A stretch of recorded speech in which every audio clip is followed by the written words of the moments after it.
On Sunday, Kurt Busch missed a second consecutive race after his scary hit coming out of Turn 3 during qualifying at Pocono a week earlier, when he lost control of his 2311 racing car and the right rear violently slammed into the wall, with the momentum from the impact slamming the right front immediately after. Busch's spin was not the first of the day, as several other drivers, including Ross Chastain, were involved in incidents in the same corner during practice. Busch missing a couple of races is understandably headline news, but another big hit for a driver, that's old news. Drivers have been talking about it for months. Bubba Wallace bluntly admitted back in March at Atlanta that his final lap crash before the finish line was one of the hardest hits in his career.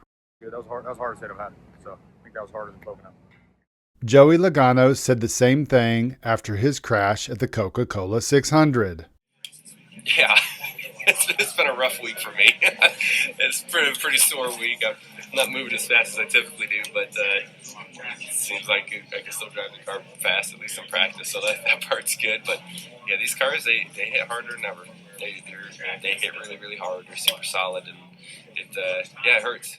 Busch didn't have to say anything after his hit at Pocono. His absence from the last two races has said it all. Ryan Blaney was in the race at Pocono and ran up in the top 5 into the final stage, but was battling his car the entire time. He lost the fight with 23 laps remaining when the number 12 Penske car lost the back end coming out of Turn 3 before it slid down the track for a hard hit with the right front of the car into the inside wall protecting pit road. During the network interview after his visit to the Infield Care Center, Blaney talked about the wreck and what happened, but didn't reveal the intensity of it. He saved that later for an interview with SiriusXM NASCAR's Claire B. Lang. It wasn't terrible, but I've had softer. Moments later, Lang asked him about the hits drivers have been taking this year with the new next-gen car and whether he viewed it similarly to what others have said. Is the hit harder with this next-gen car? Did you feel that or no? Yeah, they're harder. Then Lang asked him a question that anyone listening to the interview might have found surprising. And you're not one of the drivers wearing the mouthpiece, are you? No, I'm not a mouthpiece guy.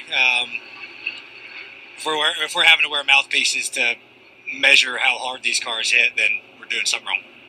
NASCAR fitted 7 drivers with mouthpieces at Pocono practice for collecting data in case of a crash. While NASCAR wouldn't name the 4 who wore them during the actual race, we know Blaney wasn't one of them. But as Blaney candidly suggested, something isn't right. When multiple drivers suggest they've had the hardest hits of their careers in the next-gen car, and NASCAR is resorting to measuring the intensity of those impacts through mouthpieces, something is out of whack. Instead of measuring the impacts through the mouthpieces, they should be addressing the parts of the car that are more rigid and transferring that energy to the driver. What's concerning is we've heard about these hard hits most of the year. We've also heard about and seen plenty of loose wheels all season. And we've seen how NASCAR has completely failed to address those. Let's hope for the sake of the drivers, NASCAR engineers are diligently working behind the scenes to identify the reason for the increased severity of impacts, and more importantly, finding a resolution that reduces them as soon as possible. Unfortunately, based on how the sanctioning body has addressed the loose wheels up until this point, don't expect anything on reduced impacts to happen anytime soon.